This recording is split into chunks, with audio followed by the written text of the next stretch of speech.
What's going on, everybody? My name is Trevor Wicken, creator and founder of the Rise Movement System. I'm super excited to be partnering up with the Medical Fitness Network, Fitness Learning Systems, and the Alzheimer's Research and Prevention Foundation to bring you this weekly video series on how to use medically based exercise to help manage the symptoms of Alzheimer's. Now, I've been working with the Alzheimer's community for about a decade now, and I've met some really cool people, and I've been witness to the power that exercise has to improve the function of the Alzheimer's client, to preserve the strength and flexibility and the mobility of the Alzheimer's client. And the really cool part is that I've seen exercise literally start to boost the memory and boost that cognitive presence and ability of the Alzheimer's client. And so it's super cool that we get to bring this to video to you and have you learn how to exercise with your Alzheimer's clients. Now, what I'm going to be doing is every single week I'm going to be giving you a new exercise or a new couple exercises that you can use with your Alzheimer's clients. I'm going to start from kind of basic level, ground level stuff, and then as we progress, we'll work more into the advanced things. So I'm going to get you started. The very first thing we're going to talk about is a neurological warm up, because we need to connect that person's brain back in with that body and get them connected back in with their body, their presence, their experience, and their connection with you. So let's get started. So what we're going to start with here is what's called a neuro warm up. And this is a level 1 warm up, so it's going to be on the ground. It's meant for people that are just starting with exercise. I don't care if you've had an Alzheimer's person come in and they've been working out for a number of weeks, a number of months, a number of years. It doesn't matter, because I want them completely connecting into their body and not worried so much about balance or anything like that. The floor is a safe place for the brain. The floor is a secure place for the brain, and it's a good thing to do because a lot of people get kind of weird in the morning, meaning like their symptoms kind of flare up in the morning or they may feel a little off. So this is something that I recommend a lot of my neuro clients do just in their beds, or maybe right next to their bed in the morning before they even get up and moving, because it kind of reconnects the brain to the body and gets them up and moving for their day. All right, so let's get rocking. So there's two parts to our nervous system. One is motor and one is sensory. And you've got to kind of hit up both if you really want this to work as properly as possible when working with a neurological client. So the first thing I want to do is actually work on the sensory. And so what we're going to do is we're going to do that through touch. We're going to do that through getting the brain and the person connected into the different areas and the different joints of their body before we actually start to move. So the first thing I want you to do is the client to do is to grab the feet, and you're just going to rub the feet. So you're just going to get yourself grounded.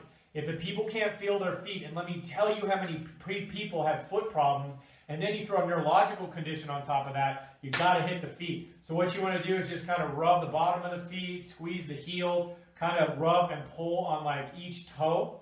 Okay? So you're going to go through and do that gently on both sides. So you can either do it from the bottom or you can do it from the top. Just work on the soles of the feet, kind of rub forward and back, and kind of just rub the top of the toes. Then you're going to move up to the calves. And all you're going to do here is you're just going to go down the inside of the calf and then go down the outside of the calf. Go down the inside of the calf, go down the outside of the calf. Okay, well, I guess posterior tib, anterior tib, peroneals, calf. And then lift the legs up, and you're going to have them just do that on their calf. So you're going to kind of come up the calf, go down the front of the shin, come up the calf, go down the front of the shin, and this gets them connected in to their lower legs, okay? Then I'm going to have you just forward and back on the thighs, okay? Lift the legs up, and we're going to go on the hamstrings, okay? And just have the person connect in. What muscle am I connecting to? And you want them to say back to you, hamstrings, or thighs, or inner thigh, okay? So you're going to go inner thigh, outer thigh, inner thigh, outer thigh, inner thigh. If you have your client actually tell you what they're working on, then that connects the brain to that muscle, and that instantly creates a new learning pattern, a new neurological pattern. So you want them to go through, all right? So then what I want you to do is you're going to go ahead and lie on your back, and I want them, you're going to rub the booty a little bit, right? So I want them to feel those glutes, okay? So they're just going to kind of circle the hands like this, and I want you just to circle back and forth on the glutes, okay? I want you to circle back or just go up and down on the hip flexors. So up and down this way. Then we're going to move to the upper body. I want you to just slow, deliberate circles in through the diaphragm of the ribs. So you go into the diaphragm, trace down the ribs, go into the diaphragm, trace down the ribs. Then find the pecs, okay? So we want to get those pecs warmed up, front of the shoulder, pecs warmed up, front of the shoulder here, okay? And then what I want you to do is I want them just to roll side to side to kind of feel the back, okay? So we're just going to get that sensation of rolling to get the whole back side of the body. So you just go forward and back, probably 10 times. This shouldn't take more than like 2 to 3 minutes. Then you're going to get the arms. So you can just have them rub the deltoid like this and the tricep. Come down, rub the bicep, forearm. Okay. Again, this side. So you're going to go deltoid, bicep, tricep. Probably about 10 or so strokes on each. Front of the forearm, back of the forearm, front of the forearm, back of the forearm. Kind of like you're in the shower. You want to think about putting soap on. That's exactly what we're doing here. And then you're going to go to the hands. I want them to work the palms of their hands. Okay, for about 10 seconds or so, and then just up each finger, up each finger, up each finger. Okay, pardon me, you're going to do that on both sides. So you got that whole backside. Then you're going to get in the neck. I just want you to just sweep down the neck like this, okay? Get those deep neck flexors warmed up. Have them start to feel those muscles because they're going to be super important when we actually get moving. And then you're going to kind of just stroke the back of the head. Okay, so kind of like you're doing a scalp wash, just down this way. And finally, we're going to do the face, just nice and easy. Just coming down the face, coming down the jaw, just like this. Okay, kind of get the temples, get the ears, and sensory, we're ready to roll. Okay, so then we get into the neurological motor part. So we literally hit everything from toe all the way up to our head, all the way up to our fingertips. And when you do this well, you're going to actually feel your body heat up. Like I can feel my body heat is up right now. Number one, because of the friction of rubbing the skin. Number two, the neurological system is heated up. The fascial planes are heated up. You're ready to rock and roll. All right, so first thing I want them to do is be seated up like this, and I want them to connect in with their feet. So you're going to have their hands to their side, sitting up nice and tall, and these are called gas pedals. So what I'm going to have the client do is push down with one foot, lift up with one foot. Push down with one foot, lift up with one foot. Push down with one foot, lift up with one foot. You're going to do about 20 of those, like 10 to 20 based on the person. And I want you to have your client tell you what foot you're pushing down, right? Push down with the right. Push left. Push right. Push left. Why? Because we're connecting in with the brain. And when you actually have the client do this, I want you to think about pulling up with one foot while pushing down. So pulling up, push down. Pulling up, push down. And cognitively, you can even have them advance this and say, pull right, push left. Pull left, push right. Pull right, push left. Pull left, push right. That gets confusing even if you don't have Alzheimer's, but it's a great cognitive skill, okay? So we got those ankles moving nice and that's good, right? So then I want them to lie down, and now we're going to hit the hip flexors and the knee extensors and knee flexors.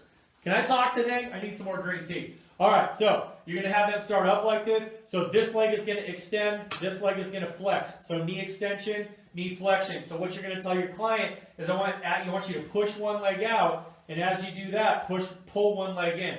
Push one leg out, pull one leg in. Push one leg out, pull one leg in. Push one leg out, pull one leg in.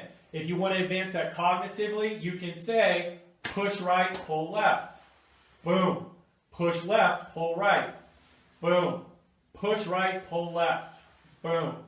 Push left, pull right. Boom. And have them go back and forth. Again, probably between 10 and 15 repetitions of that. All right? Now, we're going to get into the hips. So you're going to get into hip extension or hip flexion and hip extension.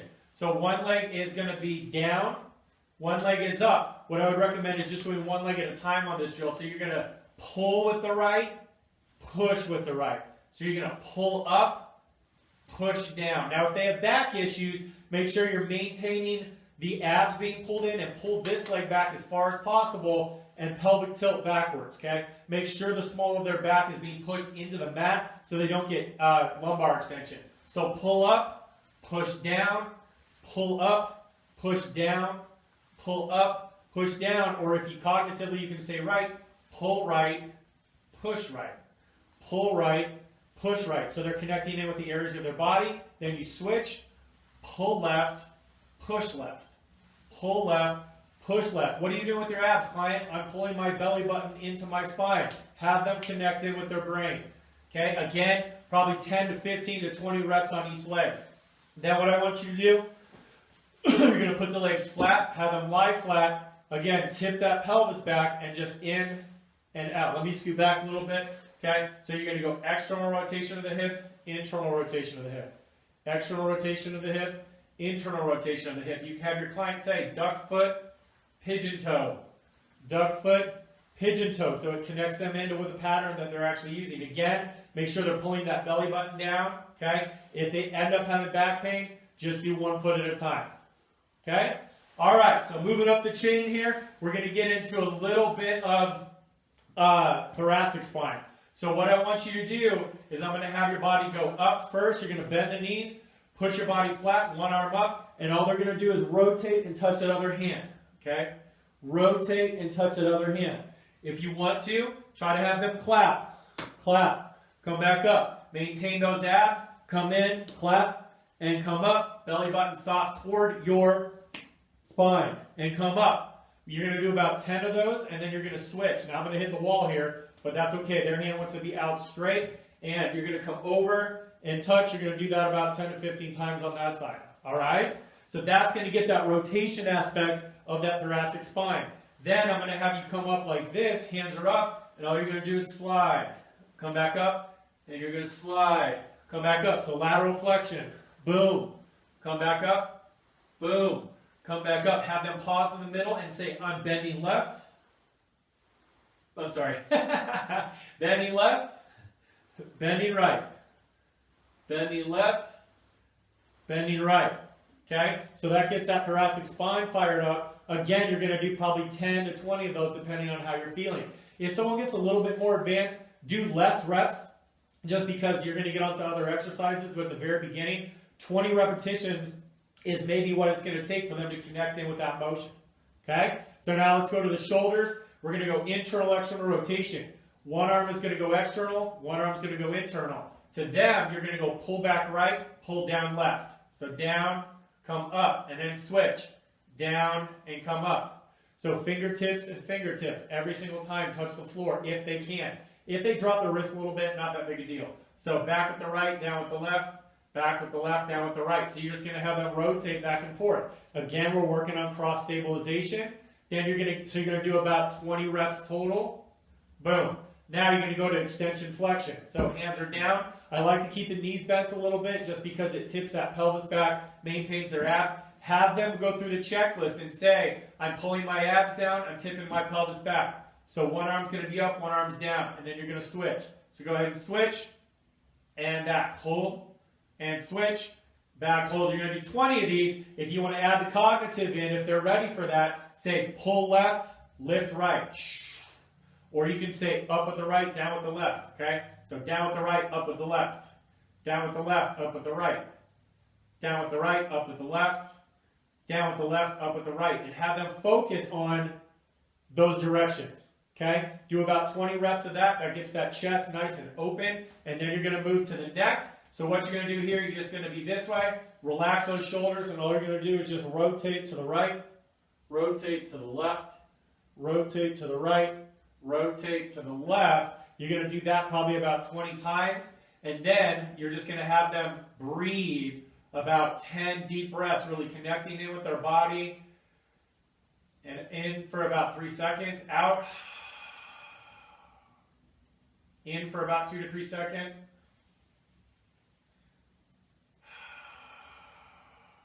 And calm that down. Okay, because what we find in a lot of Alzheimer's is there's a lot of stress related to it.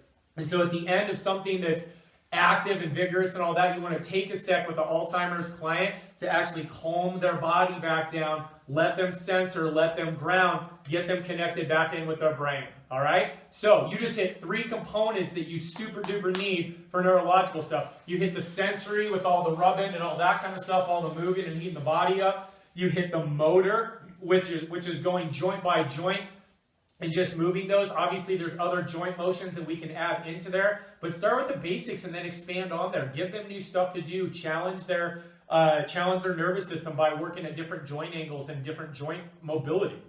And then the third thing is, at the very end, 5 to 10 breaths, and have them focus on breathing. Have them focus on themselves. Have them focus on connecting back in with their brain through that deep meditation, through that deep breathing pattern, and let them just kind of settle and ground themselves within themselves. If they want to meditate, fine. If they have a spirituality, then claim that out and say, connect into that being. Me, I sit here and I pray to God. That's what I do when I breathe, when I do yoga, is I thank Him for this time, for allowing me to actually connect back in with my body. And it's changed my world in the past month. I really started doing that after my workouts, and I'm feeling a lot better. So I hope this helped you guys out. Again, this is a level 1 neuro warm-up for sensory, motor, and basically stress reduction. That's part of what we teach in a new course that's out from Fitness Learning Systems and the Alzheimer's Research and Prevention Foundation. So at the end of this video, I'm going to put the information up about that. I took it. I'm a programmer on it. It's one of the best certifications that I've ever taken. It's super thorough. It's written by a physician. It's contributed by myself and 2 other awesome medical fitness providers, Mark Kelly and Dan Ritchie. And we're super excited about it. So we're going to be doing this every single week. I encourage you guys to tune in, take a look at this slide afterwards, and go warm up your nervous system. Like, try this stuff out on yourself. Go through this video and try it. You'll be amazed how alert and awake you are once you start warming up your body like this. So I'll talk to you guys in the next video. Thank you for being here, and let's do this. Let's